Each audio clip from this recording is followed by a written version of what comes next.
Okay.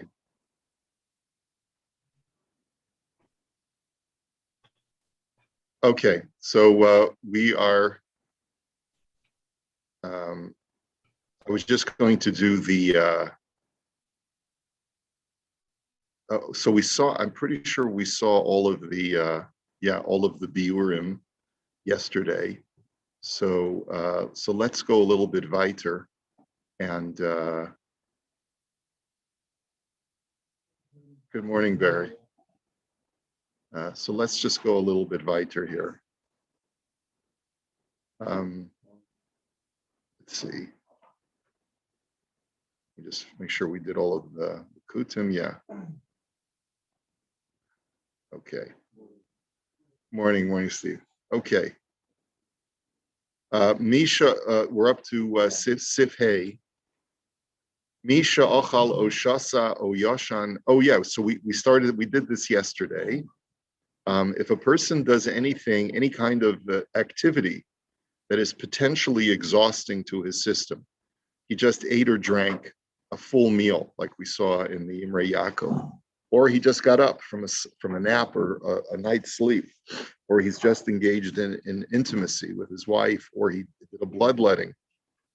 So if he does any of these activities, he should not stand up quickly, with immediacy, but rather should wait for a few moments and then get up slowly. And also we had said that if a person lets blood, and it seems, if a person has had intimacy and then does a bloodletting before he has any breakfast, so damo barosh, he's taking his life in his own hands. The ein lahakiz, and a person should not do any bloodletting except on Sunday, Tuesday, and Friday. Sunday, Wednesday, Friday, but not on Monday, Tuesday, and Thursday. And it all has to do with mazal. And as we saw, this is where we were yesterday, is that we also don't do any bloodletting on Erev Yom Tov.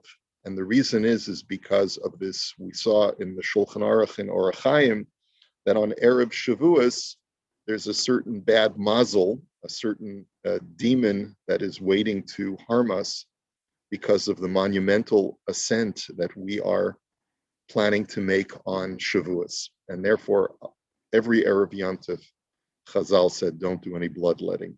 I guess we shouldn't do any blood clinics. As a therapeutic, probably not until the 19th century. Yeah. I mean, people were still doing it.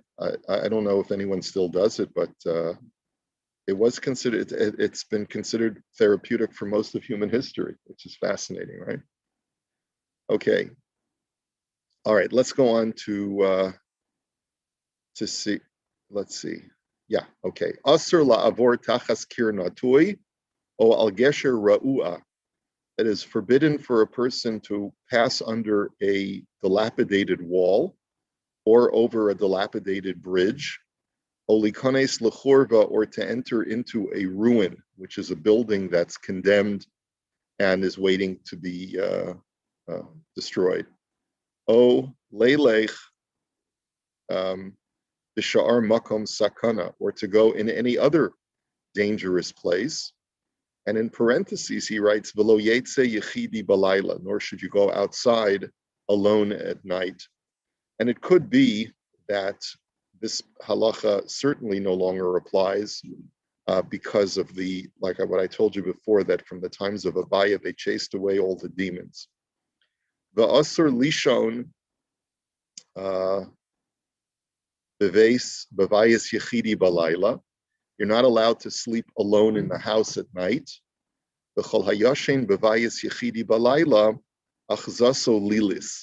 Anyone who sleeps alone at night in their house will be overtaken by the demon, the queen of demons, Lilith. Nor is it permitted to sleep in a cemetery. All right, so obviously, not all of these halachas apply, but you see a fascinating sort of conflation between physical hazards and superstitious hazards. The physical hazards we understand. You don't walk under or into a dilapidated building or walk over a dilapidated bridge because that is tempting fate. Okay, and any person would tell you, don't tempt fate by taking risks like that. But then it gets into superstition with demonic forces. That if you sleep alone in your house at night, because let's say the rest of your family's out of town, you're taking your life into your own hands as well, because you may get possessed or you may get attacked by the queen of demons, whose name is Lilith. Lilith, there's a lot of midrashic literature on Lilith. She was,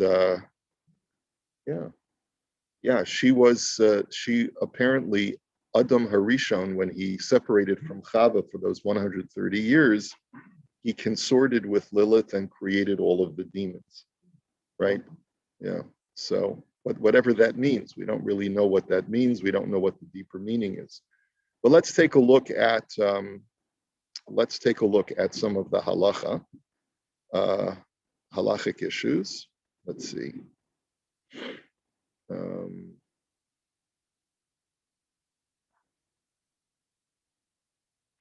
There's not much Imrei Yaakov here. Bisha'ar makom sakana, or to go into any other dangerous area, not just a dilapidated building. Umikol makom mutar lahachnis atzmo l'safik sakana heicha delo shchiach hezeka. What a person is permitted to do is to allow himself to enter into a place where there is a risk, as long as it's not a common risk. People are not commonly injured. Umitzvah da asik ba agune megani. And especially if you're entering into a risky situation for the sake of a mitzvah, because the mitzvah itself will help protect you. V'raya me Rabbi Akiva shehichnis atzmo l'safek sakana b'netilas yadayim shesamach atzmo shelo yanichu shomer ha'asurim lamavet lamus b'tzama ayin erevin chaf aleph. The Gemara there tells a story about Rabbi Akiva, who entered into a situation of risk for the sake of netilas yadayim. So let's take a quick look at the Gemara.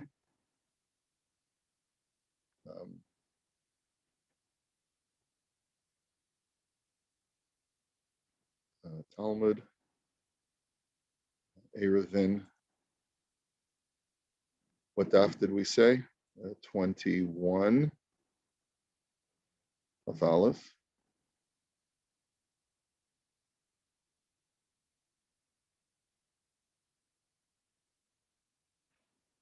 Okay.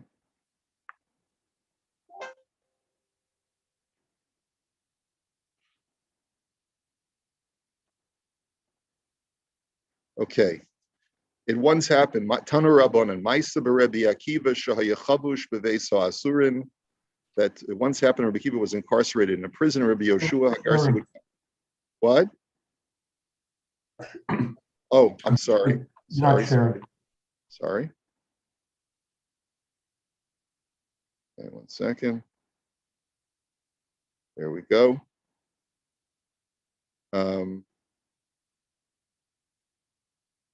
Once Rabbi Akiva was incarcerated in a prison, Rabbi Yoshua Hagarsi would come to the prison and tend to his needs. Every day his disciples would bring him water in a measured quantity.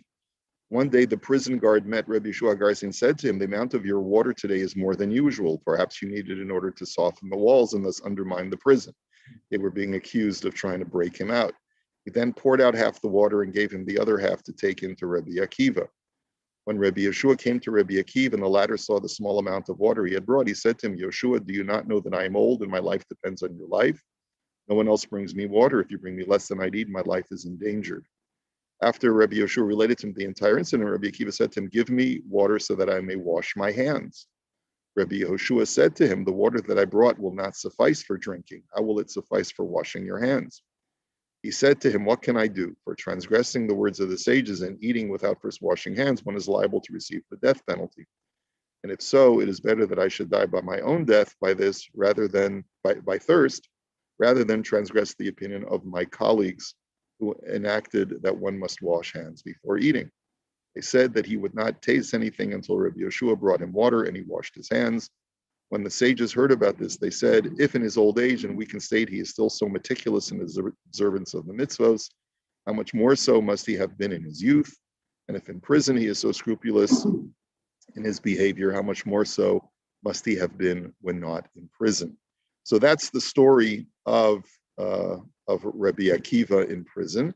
And what Imrei Yaakov says is essentially what we can learn from that story is that Rabbi Akiva was, first of all, he was in a desperate situation to begin with, but he allowed himself to be in danger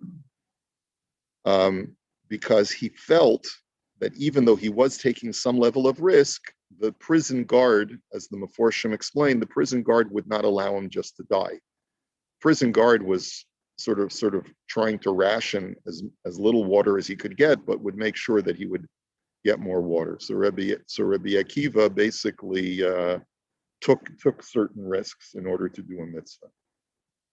So how you apply that in other situations is not really clear.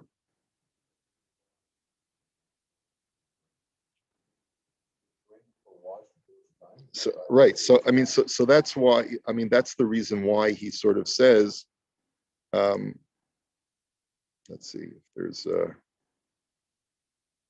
Let's see if there's Rashi over here. There's not really.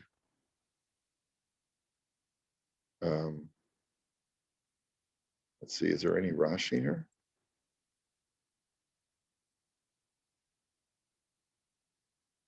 Anyway, okay. It's we're at a disadvantage because we don't have a lot of these sources. I don't have my home office here. Okay, let us go on. V'lo yetze yechidi balayla, ayin kuntrus acharon sifkatan aleph. He says the kuntrus acharon was written later on by the Rav Shulchan Aruch at a later time.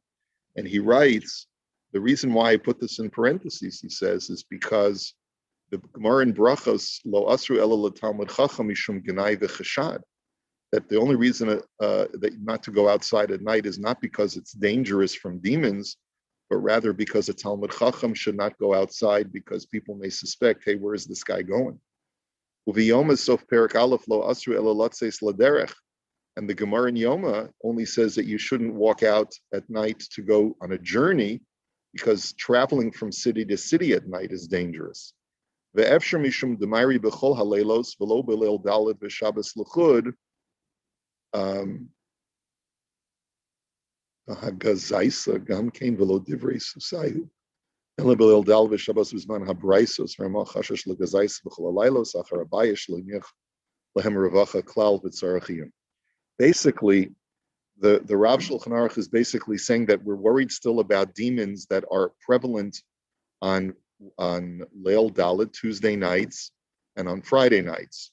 That there may be some demonic spirits, and the problem is that the Ramah is choshesh for this, even though the Gemara says that Abaya had banned all of the demons from inhabited areas. So basically, he says that that this is really not halacha l'mais. So you are allowed to go outside at night because there are no more demons prevalent in inhabited areas. Uveturei even kosav dehayotzi yechidi balayla shenech shav l'shoita hainu shelo b'makom yishuv. And the Turei Even writes the same thing, that going outside at night is only when you go into uninhabited areas, like into the forest or out into the wilderness. That's where you're considered to be foolish. But to go outside at night in the middle of the town, especially when our cities are well lit, there's nothing wrong with it at all. And b'chol hayashin b'vayis yechidi. So what does it mean to sleep alone in a house at night? He says, ubayis hainu cheder. That's just even if you're in a private room in your apartment and you're just sleeping all alone in your room at night. That's also subsumed under this halacha, as the Mishnah Berurah says in Siman Reish Lamed Tes. ולפי זה הישן בחדר יחידי, אף שבבייס יש אנשים, צריך להיזהר שלא יהיה נעול רק פסוח לבייס. According to this halacha, you'd have to make sure that even if you're living in a dorm and there are other people present, but you have your own bedroom, you'd have to make sure that you have to at least not keep your door locked at night. And we don't see people being machmir in this issue. Everyone is lenient and takes liberties with sleeping alone in their own room and sleeping alone in their own house. Venerally, and it would seem to me, now he doesn't actually say why. Is there a reason why? Yeah, I mean, probably because demons are not prevalent anymore. He says, "Venerally da'af lahamachmirim im bevayis yesham isha levad, bal yidei zeh sheyeh pasuach yihiyeh isur yichud lo yiftachenu." He says, even if you're machmir, that you want to avoid sleeping in a private area alone at night because you're worried about the demonic forces, but if the only way to alleviate that would be to open a doorway between yourself and where a woman is living, so then obviously you can't do that because that's going to be a problem of yichud.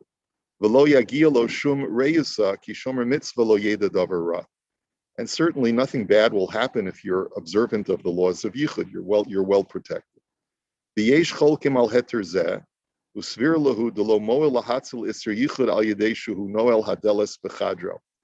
But there are others who disagree and who hold that just by virtue of the fact that you've locked the door between yourself and the woman does not save you from the isser of yichud. Mihu, in other words, so therefore, if you're alone in a house between you and a woman, just locking the door is not going to alleviate the isser of yichud. Mihu yesh omrim dechol isser shel shena bebayis yechidi udavke im haya habayis rachok mishar batim. But he says, but others say that the whole prohibition of sleeping alone in your house at night is only if the house is distant from other homes, like you're out on the farm and you're the only person there. But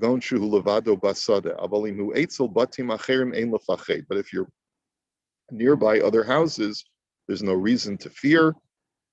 The demons won't get at you. And this is what is implied by the Zohar. Others say that when you're in a place where there's a mezuzah, you certainly don't have to worry because the mezuzah is the protector against the demons. And our sages, when they talked about sleeping alone in the house, we're talking about when you're lodging in the house of a non-Jew or some other kind of place which doesn't have a mezuzah. B'layla achzaso, and you can't do this at night because you'll be overtaken by the demon. Dafka b'layla avol b'yomein lachush. This is only at night, but during the day there's no problem. Ba'filo b'layla dafka inu chashuch avol imeir b'bayis or haner ein chashash. Furthermore, it's only at night is there a problem if it's dark, but if there's light, if there's candlelight in the house, that's also not a problem. And even if there's just moonlight shining into the house, that's also a reason to be permissive according to some authorities. So Lilith, you'll be overtaken by the queen of demons. What that means is you'll have a nocturnal emission. That's what we're worried about. In other words, the queen of demons, she seduced Adam, so she's considered to be the demonic force of seduction. In other words, she'll cause a man, basically what it's saying is that a man who's left alone at night, and he's all alone, he's going to start to have, his mind will wander towards sexual matters because he's lonely. And when men get lonely, they start thinking about sexual things. And so that's what it means. You'll get overtaken by the demon woman, Lilith. So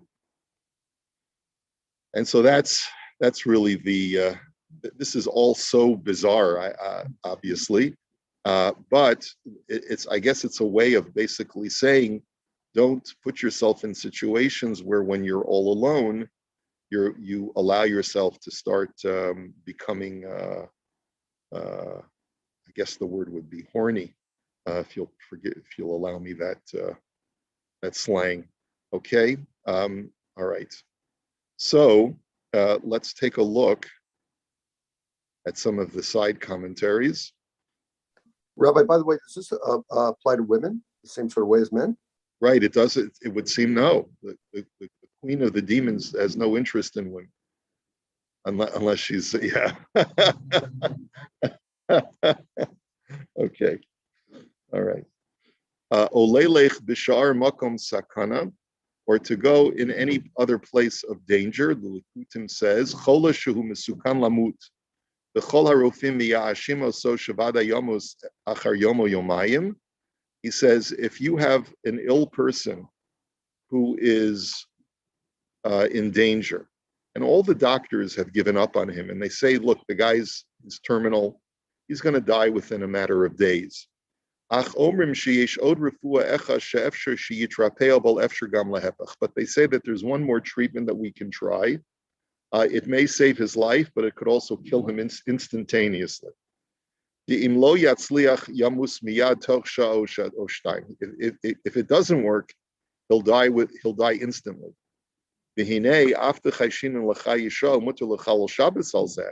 So we know that there's a principle that you can even be Machal Shabbos to save someone's Chaye Sha'ah, even to let someone live another 5 minutes, you can be Machal Shabbos, right? So we know that every moment of life is precious. So you might argue, what right do I have to take a risk that might curtail the person's life by a few days by giving him a very risky treatment that might kill him instantly? Nonetheless, he says, Mikol Makom,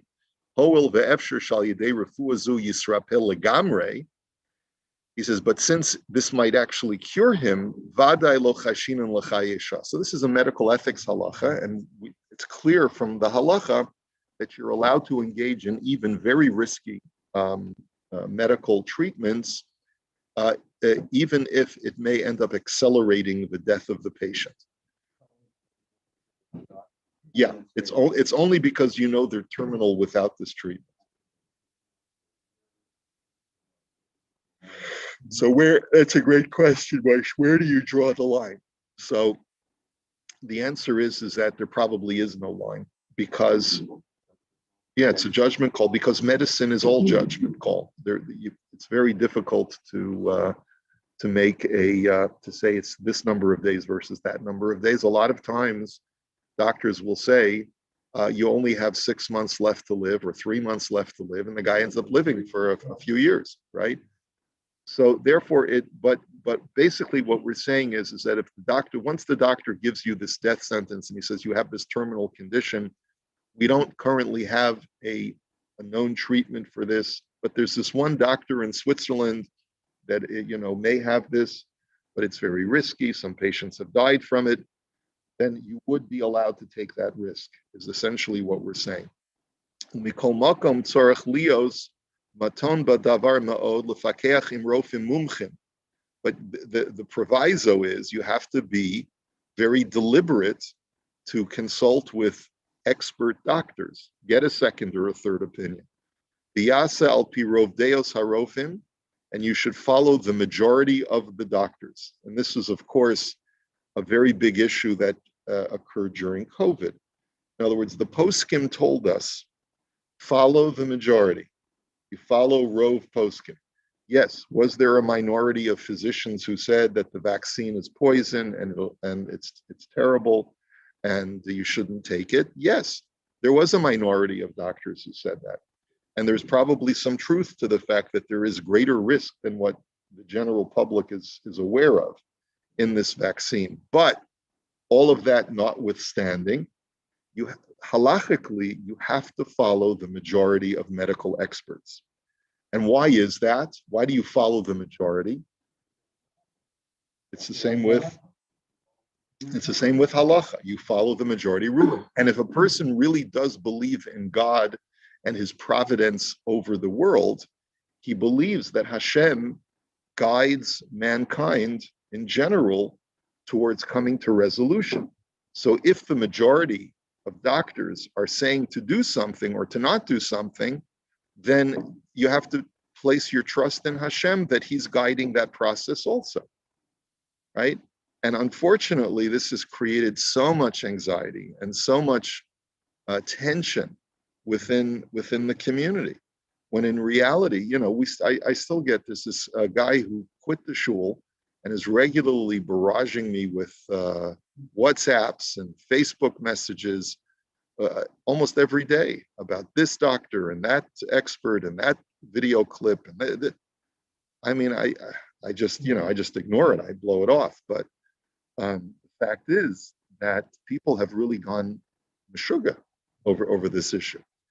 And, but we listen, what I've said is all the time, I've said,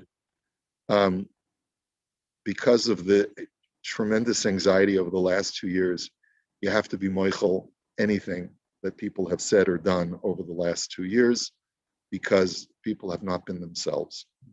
And I really do believe that. So we call makom tzarach lios mason bedavar ma'od lefakechim rofim mumchim biyasol pi rov deos harofim im haskamas, together with the haskama of hachacham shebeir adkan. And also ask the Rav, does this make sense to you? Consult with the person who you feel is the wise man of the city.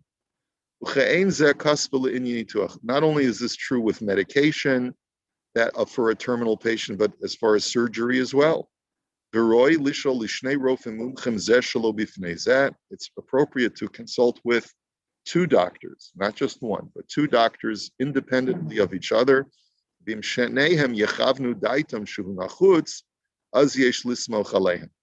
both doctors independently come to the same conclusion that this surgery needs to be done, so then you should rely on them. The kaven shalokeach harofe schar ba'ad hanituach bevada ya'aseh kol ma shebiyacholtu be'umnaso l'rafei oso. The doctor is taking compensation for the surgery. His reputation is at stake, and therefore you can rest assured that he will do whatever he can to achieve a positive outcome. Now remember, you already are detecting in these words suspicion. Can we trust the doctor? Do we know? Right? Why? Because these words are being written in the medieval world, where doctors many times are Gentiles, and the surgery has a very high rate. There's no anesthesia. It has a very high rate of failure, and people were very scared of going to doctors. It's not like today where the doctor has a greater sense of control over what he's doing, right? There was much less success to be when you were a doctor in the old days than nowadays. Okay, so we'll hold it here for today. Let me wish you all a good Shabbos, Shabbat Shalom, and